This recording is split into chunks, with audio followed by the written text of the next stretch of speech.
Today is October 20th, 2022. My name is Joe Todd. This is an interview with Leo Rickman in Bartlesville, Oklahoma. Sir, where were you born? In Bartlesville. Mm-hmm.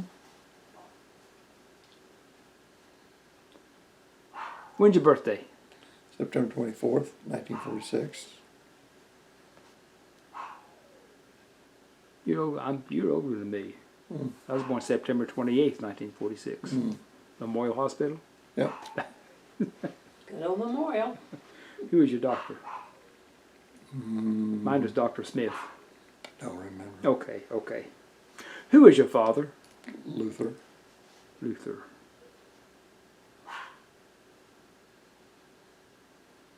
And your mother? Bonnie. Bonnie? Bonnie. What was her maiden name? McDowell. McDowell. McDowell. Did you go through school in Bartlesville? Yes. You graduated what year? What would it be, Cheryl? 1964, 1964, yeah. In your schooling, who was your favorite teacher? Gosh, I don't remember. I had several that I liked a lot, so I couldn't really narrow it down to one. Yeah. What Why- about your grandmother? Well, my grandmother was a teacher of mine. In fact, she was out at Labadie Heights School. She was. She was my grandmother. What's her name? Ruth Ruth Hickman? Rickman. Rickman, yes. Tell me about her, your grandmother. I was so young, I really don't Okay. remember much about her. I really don't. Yeah. Todd, Joe.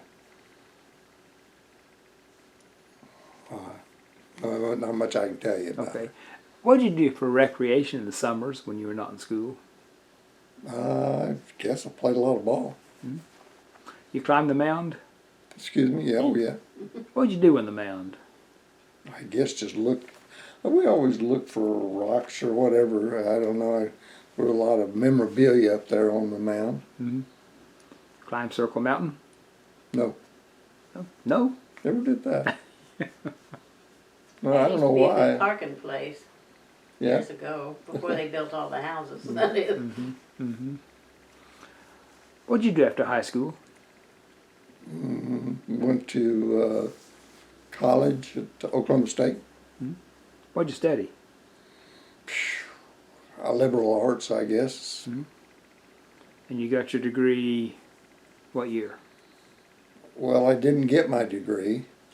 I guess I don't know what year it was, Joe. Wouldn't know.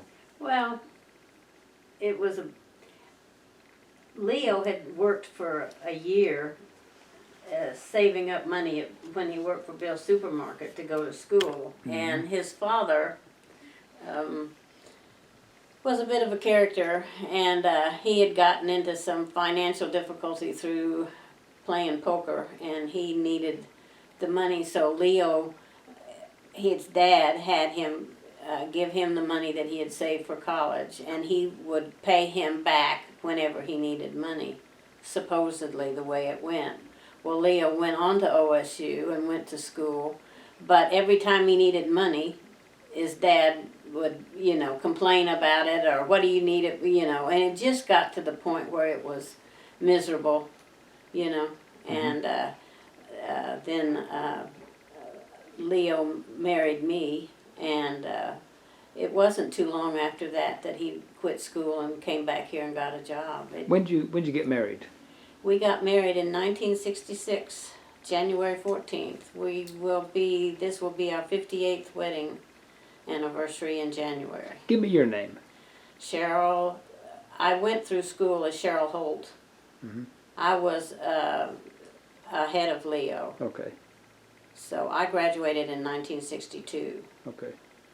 So we've been married almost 58 years. Okay. So Leo, what did you do at Bill's Supermarket? Just grocery clerk, just stocking shelves. Yeah, a little bit of all of that, just grocery work. Now, who was Bill of Bill's Supermarket? Bill Bowersock. Bill Bowersock. Yeah, Okay. Did you know him? yeah. What kind of guy was he? Very, had no personality at all. There wasn't much thing to say about him other than that. Mm-hmm. He just, you know, I mean, he treated everybody good, so I guess he was okay. Yeah, okay. So, when you left OSU, where'd you go to work? Probably after I left, I don't know, where'd I go? I think you worked for the golf course, didn't you? First, I did. I forgot about that even. Yeah. What? He worked for Adams Golf Course. Adams Golf Course. Yeah. What'd you For do a short time. What'd you do out there? Just greens work, I don't Okay. know. Just, Grunt work mostly, yeah, wasn't it? yeah, it was. Mm-hmm. And then It you didn't had last very long, Yeah. so that's the reason I don't even think about it because I wasn't there but a few months and I moved on to, go ahead. the Santa Fe Railroad. Yeah, You had a friend that suggested you go down there, and they hired him, and he worked for the Santa Fe Railroad. What'd you do for Santa Fe? just a clerk. What started out is I just did, was a ticket clerk, Mhm. where I would, people that would come in to book, That was when you could ride on the Yeah. train. Was that at the depot here in Yeah. Bartlesville? Yeah. Oh, okay. Okay. Yeah, I worked there then after I left them, I guess, I need to let her tell the story. I can't get this straight. I have difficulties, as I've told you. I mean, you're going to be, I can't. The railroad transferred him to Kansas City. Mm-hmm. We had just had our first child. He was 6 months old, maybe not even that old. And he got transferred to Kansas City, and he working for Santa Fe. And that was a new experience because if you've ever been to Kansas City, the stockyard, the train things are huge, huge. And but when he first got there, he worked inside in the main office, and he thought that was pretty good. And he wasn't aware of how the things worked. But in the summertime, when the weather was nicer, the guys with a lot of seniority liked to work outside.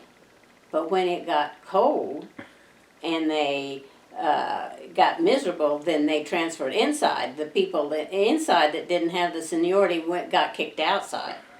And so Leo was working the rail yards at night in cold weather. Absolutely, it was not at all what he thought he was going there for. And They just changed everything on me. So right at the, one weekend when we were back here, he applied at city service and they hired him, and Leo quit the railroad. But What year was that? The rail yards there are something to behold. I mean, they are. It's amazing. it's huge. Yes. I mean, huge. Did you come back to Bartlesville with city service? Yeah. When did you come back? What year? Oh golly, that would have been. We came back here when we knew we were expecting Tracy, wasn't it? So somewhere in 1967, towards the end of the year, we came back here, and he went to work for city service, and then our daughter was born while he was working there. So. Yeah. What did you do for city service? Can't even remember the job now, Joe. I don't remember what it was either.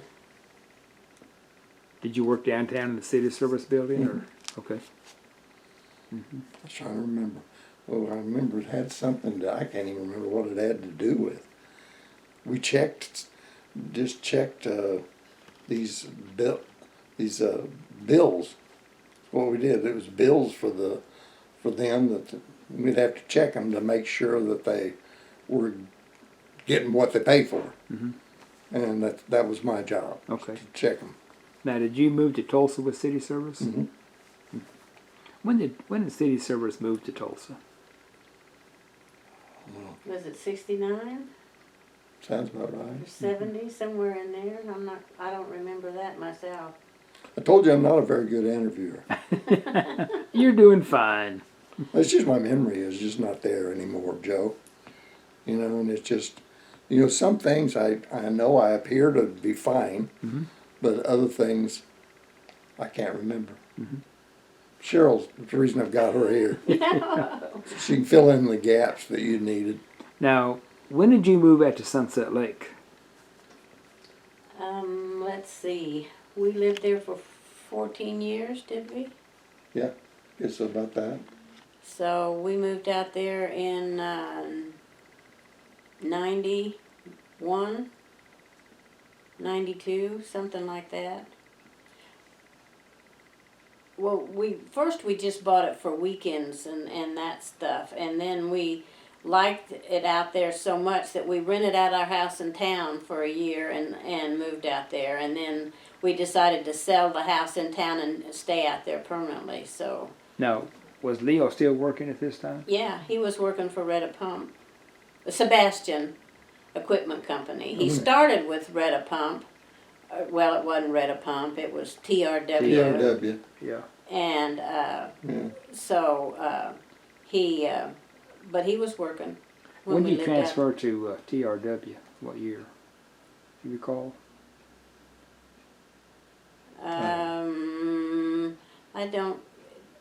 I don't remember.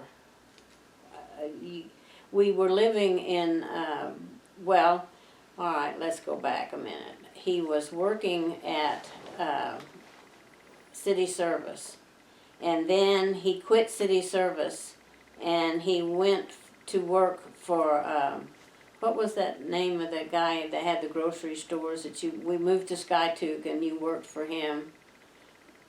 Oh, yeah, supermarket. Wells. Yeah, Wells Supermarket.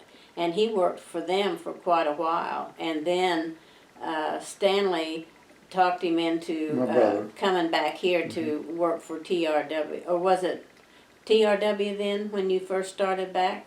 I don't remember, Cheryl. I think it was Reda Pump then. And then it changed to It was TRW. very short. Yeah. Okay, and then it changed to TRW. What'd you do at Reda Pump? Started in the machine shop. Yeah, I started in the machine shop. What'd you do in the machine shop? I just did what machine work. Okay. Ran a big machine, I remember. Yeah. So, And- when did you move to Sunset Lake? We moved to Sunset Lake, when was that? 1990? No, wait a minute. It would have had to have been 2000. Glad you were in. I can't remember. I think we moved out there permanently in 2001, You say so. 2002 maybe. Mhm. And then we stayed out there all that time until Leo's stroke in 2016. You said you had 8 acres out there? Yeah. In the cabin? How big was the cabin? Well, when we bought it, it was a one-room shack, actually, more or less. We just, like I said, it was just a weekend place. Yeah. When we bought it. And then we just kept adding on. Mm-hmm. And so we added on to the back of it, and then we built another room, and then we built a little cabin up on the hill, and Leo had a garage built, big, huge garage with a shop on it. So we used to call it the compound because we kept, anytime we on. needed something else, we built a Just kept building. building on. Now, when did you have your stroke? 2016. What happened? Well, Leo was working outside. He had retired, but he was working outside a lot because there's a lot of maintenance, and to keep it the way we liked it to look, he was always outside doing something. And he kept complaining about his leg would feel numb. And of course, I told him that we probably ought to have it checked out. Well, no, it's just I'd overworked and I worked too long and I did this, I did that. And he was really good at postponing going to the doctor to do anything. Finally, I just nagged him so much that he finally gave in. And we went to the emergency room and they did an MRI. And they found that he'd had a small stroke. And they also found that he had lung cancer. So we always looked at the stroke as kind of a blessing, because if they hadn't suspected the stroke, they would have never found the lung cancer when they did. Mm-hmm. It could have gone much more serious than what it was at that time. It was small at that time, so they suggested that they gave him time to kind of recover a little bit from the stroke, but then the doctor wanted him to have a cyberknife procedure, which is where they just use a focused laser to do, it's not surgery, but they direct it at the tumor and they hope that and that worked for a little over a year, and then we went back and they said no, that the cancer was spreading. So then they suggested that he have a thoracotomy. And so we had that done. What's a thoracotomy? Well, they go in from the back and they make a huge incision from your back all the way around, and they go in and take out the part of the lung that is infected. So that was done in 2018.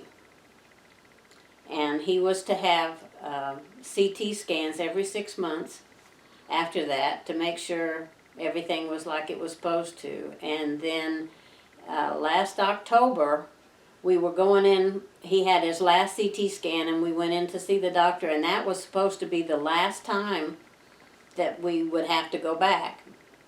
And that's when they found that the cancer was back, and that it was in the esophagus, and then it had spread to the liver. And so that's what we're working on now. Yeah. Mm-hmm. So started with a stroke, found out about the cancer, So we've been doing this since 2016. How has the stroke affected you?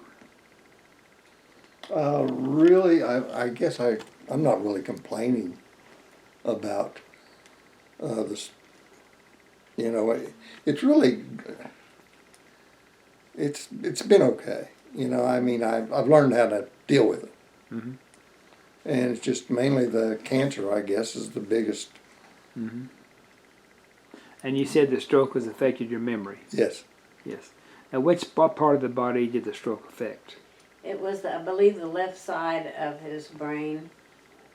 So that affected or is it the right side, and it affected the left, which I can't remember. All right, it was on the left and affected the right. So his right hand. Right hand, is yeah. it? Right. His right hand is just dead.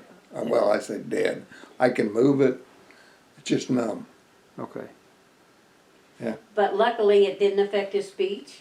Mm-hmm. No. And it didn't affect him able to walk. It was just that one particular sensation that in his hand and arm. And so I guess we've been pretty lucky when you consider what strokes can do. Mm-hmm. But I sometimes wonder if I had maybe, talked him into going to the emergency room sooner, maybe it wouldn't have been quite as bad as it was. Mm-hmm. But he was never one to go to the doctor. It wasn't your fault, it was mine. He was, well, maybe. Maybe I should have been more insistent, mm-hmm. so. Mm-hmm. But luckily the stroke did find the cancer, so I guess other than the fact that he has to live with what it affected, mm-hmm. to me it was a good thing. Yeah. Because we found the cancer early enough that we could fight it. But we've been fighting this off and on for 6 years. Mm-hmm. How much of the lung did they take out? Quite a bit. the doctor in Tulsa, we had to go to St. Francis. They don't do the things here. And his name was Dr. Garrett. And he's considered one of the best. And he said that he had to take out more of the lung than he thought. But at that time, he thought he had gotten everything and had taken as much as he needed to. Mm-hmm. But luckily, it hasn't affected his breathing, and I guess he's compensated for the loss of the lung. Mm-hmm.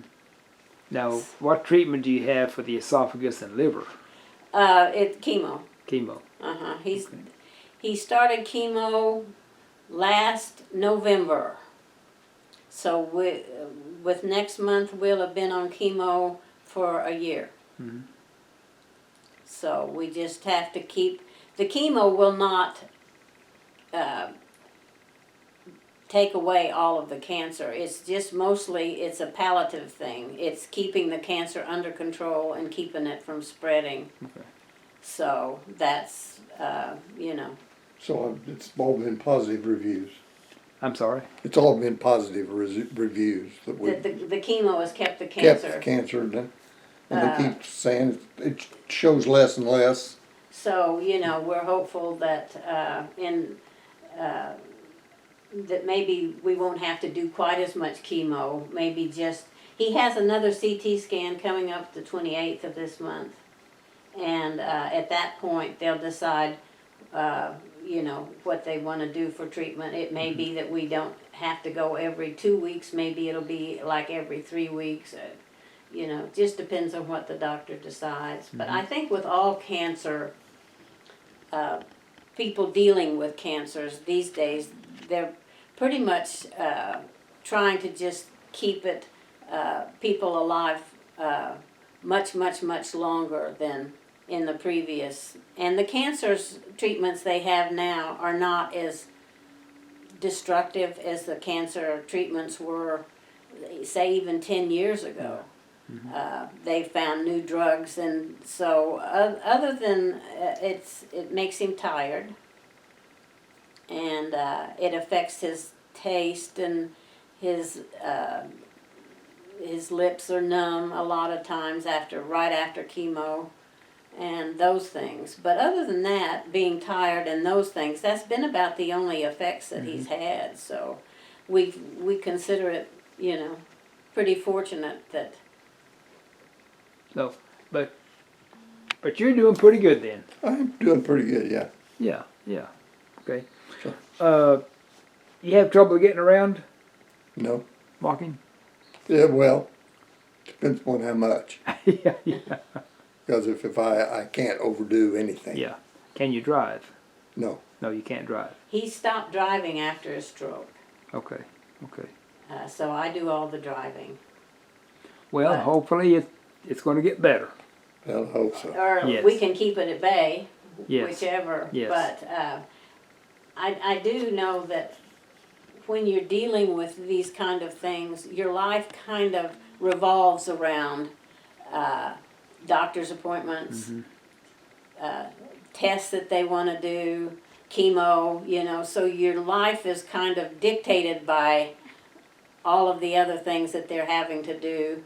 So it's kind of, it gets tiring at times. He gets tired of Very going, annoying at times. having to, you know, and then he'll just get to where his taste is back, and his lips aren't numb, and his mouth doesn't hurt anymore, and then it's time to start chemo again. So it starts the whole process over. It is a bad deal. You know, it's just like they were talking about this class reunion thing, you know, and you try to tell people, you know, what your situation, they can't understand.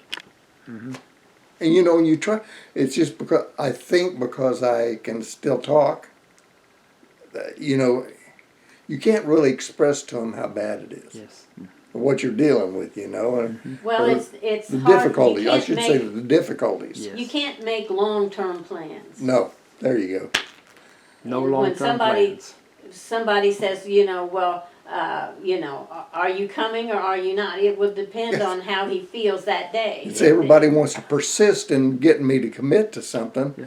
and you know they don't understand that I just I can't do that. Yeah. You know, and I guess maybe it's my fault. Is it, Cheryl, that I don't say it right to people? I don't know, but Well, they can't understand. It's not that. It's just, you know, we don't make I any guess long-term I think because I plans. look okay. We don't people- make any long-term plans because, you know, he may not feel up to it that day. Yeah. He may feel great the day before, but not the next day. So everything is just a day at a time. Yes. And that's a hard way to live your life because you can't make long-term plans about what you want to do 3 months from now or 2 months from now or even 6 weeks from now. You know, it's difficult. But like I said, I think when you consider everything, I think he's done remarkably well. He doesn't like the limitations and he doesn't like feeling tired a lot, but I think he's done pretty well considering Yes. everything that he's, you know, he had to learn to adjust to the stroke, then he had to learn to adjust to the procedures, and now he has to adjust to chemo. It's just been a lot, but It's been one thing after another. Yeah. And it just, you wonder what next. yes, that is what You know. you're all constantly on a. When's the other shoe gonna Yeah. drop? You know, what else? Now what are they going to tell me? You know, in fact, every time I've got to go for a checkup, you know, over the. A CT scan. You live from CT scan to CT scan is what you do. Yeah. Yes. And you have those every 3 months, so you I just have put up with it. I have another question. Okay. You walk with a cane. Why? Because I have arthritis in my right knee and have had it for a long time. What is it? Osteoarthritis in my right knee. And so I just found that it helps alleviate the pressure that I put when I walk. What is osteoarthritis? It's arthritis in that bone. I went to the bone thing out there and they said that I don't have any cartilage left in my right knee. But, you know, to have a knee replacement, you have a 6 to 8 week recovery period.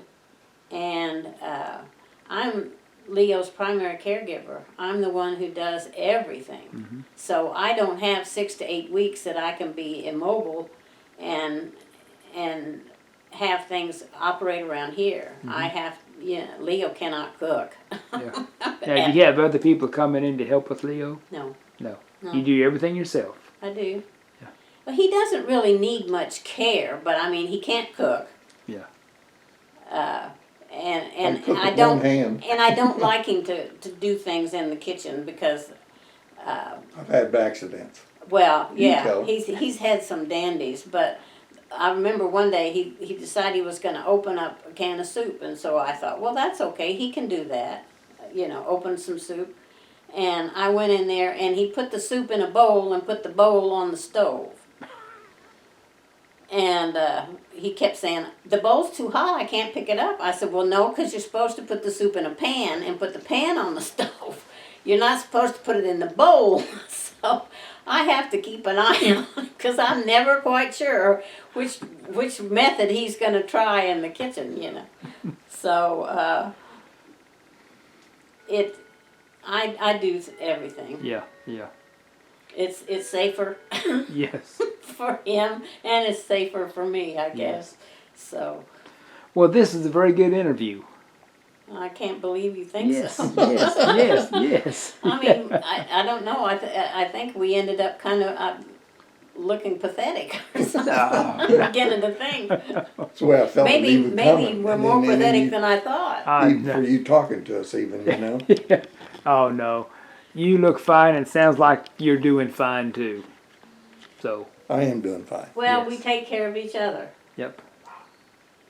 And I look after him and he tries to help me when he can. Mm-hmm. So I just try not to ask too much of him Yeah. because it's very difficult for him not to be able to do things like he used to. Mm-hmm. If I said at one time out at the lake, Leo, I'd kind of like you to build me a little wishing well out front, I kind of think that would be cute. Well, he'd just go out there and build it, or if I wanted a bench, or if I needed this, or if I needed that, he'd just go fix it, and it was done, and now he can't do those things, and it bothers him a lot. So I try to not ask him to do things that I know would be difficult for him. I just kind of let him, dictate to himself what he feels up to and what he doesn't. You stop me from time to time if you think I'm overdoing it. Yes, I do. He'll take it upon himself to,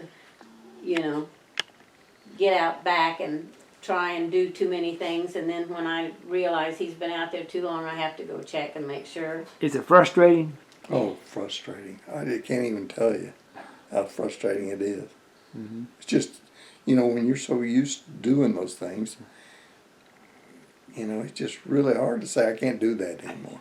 Well, he always was used to doing things in a big way, I think. When I told him that I would like him to build me a little wishing well out front as a decorative thing at the lake, I just meant some little, something.